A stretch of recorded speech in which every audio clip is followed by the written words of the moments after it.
नमस्कार, राधे राधे दोस्तों। Stock market learning की एक और वीडियो में आप लोगों का स्वागत करते हैं। दोस्तों, आज हम जिस चार्ट के एनालिसिस करने वाले हैं वो ब्रेकआउट के करीब है। फिर ब्रेकआउट होने के बाद वो चीज़ें काम करेंगी या नहीं करेंगी, इसे हम लोग देखेंगे और इसकी साइकोलॉजी को समझेंगे। दोस्तों, यहाँ स्क्रीन पे लगा हुआ है, देखिए टाटा कंज्यूमर प्रोडक्ट का चार्ट। और अब इस चार्ट में अगर आप देखेंगे ध्यान से, यहाँ पे देखेंगे तो यहाँ पे बड़ी कैंडल के साथ ये ब्रेकआउट देखने को मिल रहा है, जो कि इस जोन का ब्रेकआउट है। ठीक है, फर्स्ट ऑफ ऑल ये जोन का ब्रेकआउट दिया है। अब ये ब्रेकआउट इसके बॉटम के पास से आया हुआ है और ये इतनी बड़ी कैंडल के साथ यहाँ पे 3-3.5% की मूवमेंट होते हुए दिखी है। ये 3-3.5% की मूवमेंट होते हुए दिखी है। तो अब यहाँ पे क्या किया जा सकता है? पहले तो हम यहाँ पे देखेंगे कि पीछे क्या हुआ है। ये अगर चीज़ें हम देखी जाए तो यहाँ पे पहले पीछे हम लोग कुछ एनालिसिस समझते हैं। यहाँ पे देखिए एक चीज़ मैं आपको दिखाता हूँ। ये देखिए यहाँ पे पहुँचा हुआ है और इसके लिए रेजिस्टेंस लेवल, ये लेवल इसके लिए एक रेजिस्टेंस है। अब इसी चार्ट को थोड़ा सा मैं स्क्वीज करता हूँ और आपको एक चीज़ और दिखाता हूँ। अगर हम लोग यहाँ पे एंट्री ले भी लेते हैं तो हमारा ये रेजिस्टेंस यहाँ पे, इसको रेजिस्टेंस हमें देखना पड़ेगा, क्योंकि प्रीवियस में यहाँ पे देखिए जब ये पैटर्न यहाँ पे बन के, देखिए सेम यहाँ पे अगर देखा जाए तो ये पैटर्न यहाँ पे कर्व बना है और यहाँ पे देखिए ये पैटर्न बन के यहाँ पे देखिए टाइम बिताया और इस लेवल को जब ये ब्रेक किया ना, ये लेवल को आप अगर देखेंगे तो यहाँ पे बड़ी कैंडल के साथ यहाँ पे भी ब्रेकआउट देखने को मिला और रेजिस्टेंस लेवल ये था। और यहाँ पे जब ये ब्रेकआउट मिला तो ये ऊपर गया तो सही, और ये ऊपर जाने का रीज़न था क्योंकि यहाँ पे गैप था। और यहाँ पे क्या दिख रहा है, यहाँ पे कोई गैप नहीं है और ये लेवल को जब ये क्रॉस कर रहा है, ये ब्रेकआउट लेवल को, तो ये ऊपर की तरफ जाएगा। लेकिन यहाँ से यहाँ पे एक गैप था तो एक गैप के पास गया और वहीं से देखिए घूम के नीचे आ गया। अब ये सेंटिमेंटल चीज़ हो सकती है कि यहाँ से ये निकले और यहाँ तक ये चला जाए, ठीक है। लेकिन ये क्या ये सही होगा? ये सही बिल्कुल ही नहीं हो सकता, क्योंकि अगर ये चीज़ें यहाँ पे निकलती हैं और हो सकता है ये रिजल्ट सीजन चल रहा है तो यहाँ पे एक इम्पैक्ट पड़े और दिवाली की कुछ बाइंग सेलिंग की पोजीशंस होंगी। या देखिए जो दिवाली के टाइम पे यहाँ पे एक्सपेंडिचर होगा, यहाँ पे चीज़ें खरीदी जाती हैं, बेची जाती हैं, तो ये कंज्यूमर प्रोडक्ट कंपनी है जो ये सामान बेचती है। तो ये चीज़ों को आप लोग समझ सकते हैं कि यहाँ पे ये मूवमेंट के लिए हो सकता है, इसमें प्ले हो सकता है। लेकिन जब भी ये प्रीवियस में ये लेवल के पास से देखिए जब ये घुमा, अब यहाँ पे देखिए ये निकला, अब इस ब्रेकआउट लेवल के पास आया, यहाँ पे देखिए ब्रेकआउट हुआ तो सही, इस कैंडल के साथ, इस कैंडल के साथ ब्रेकआउट हुआ। मैं थोड़ा सा चार्ट आपको बड़ा करता हूँ, ये देखिए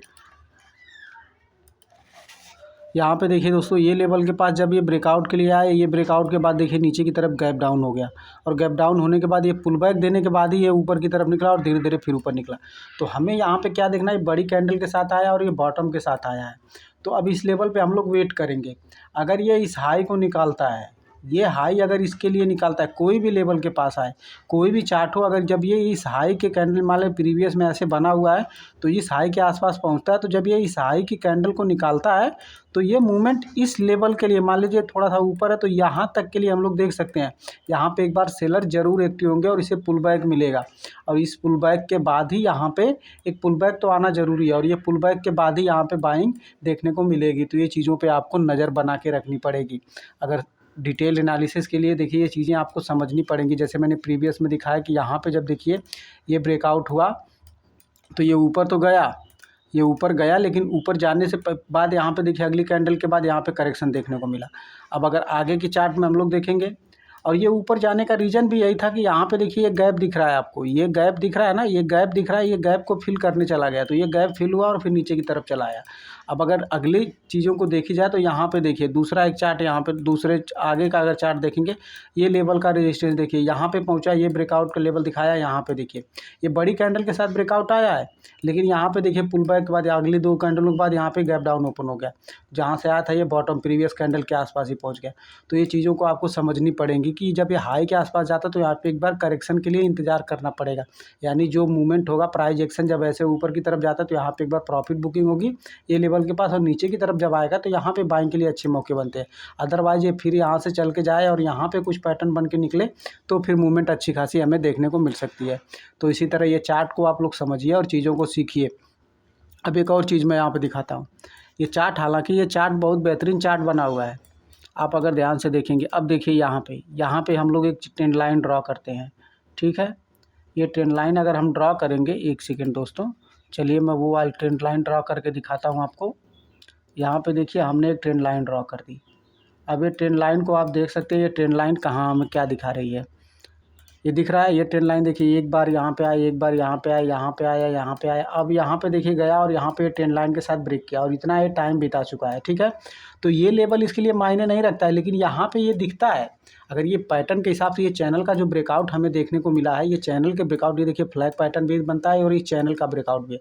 तो ये चैनल के ब्रेकआउट के बाद यहाँ पे देखिए कंसोलिडेट किया है, ये ब्रेकआउट तो इसी कैंडल ने दिया था, लेकिन अब ये कैंडल जो बनी हुई है ये बॉटम के साइड से बनी है, यहाँ पे अच्छी खासी इसमें वॉल्यूम भी आया है, लेकिन यहाँ पे अब इतनी बड़ी कैंडल के साथ हमें एंट्री करनी है नहीं करनी है, ये चीज़ जब इसके ऊपर ये सस्टेन करे, इस लेवल के ऊपर सस्टेन करे, और हमें इस लेवल का भी ध्यान रखना है कि अगर यहाँ पे हमारी एंट्री बनती है, देखिए साइकोलॉजी ये कहती है कि अगर हमने यहाँ पे बाई किया तो ये लेवल जो इसके लिए है ना, ये लेवल को हमें यहाँ पे निकलना नहीं है। यहाँ से अगर करेक्शन दिखाता है, थोड़ा सा पुल बैक आता है, तो यहाँ हमें थोड़ी पोजीशन और ऐड करनी है ताकि हमारा एसएल भी कंफर्टेबल रहे। और ये चीज़ें जब यहाँ पे नीचे की तरफ आएगा, फिर से अगर यहाँ से निकला, मान लीजिए हमने यहाँ पे बाई किया, फिर ये ऊपर की तरफ निकला, तो जब ये यहाँ से चल के नीचे की तरफ आया ना, तो यहाँ पर डर के निकलना नहीं है, क्योंकि एसएल तो हमारा यहाँ है, ये लेवल ही एसएल हमारे लिए है। तो यहाँ से जब ये ऊपर की तरफ फिर से निकलेगा तो हमारा अगला मूवमेंट आएगा। ये प्रॉफिट बुकिंग आना लाजमी है, ये आ भी सकता है, हो सकता है यहाँ से निकले ऊपर की तरफ और यहाँ से आके ये प्राइस नीचे की तरफ आ जाए, तो कहीं भी एक प्रॉफिट बुकिंग की जोन हमें देखने को मिल सकती है। आशा करता हूँ आपको ये चीज़ें समझ में आई होंगी। अभी के लिए इतना ही दोस्तों, अगर वीडियो पसंद आई हो तो वीडियो को लाइक करिए, शेयर करिए अपने दोस्तों के साथ। अगर आपने चैनल को सब्सक्राइब नहीं किया तो चैनल को सब्सक्राइब करिए। मिलते हैं नेक्स्ट वीडियो में। जय हिंद दोस्तों।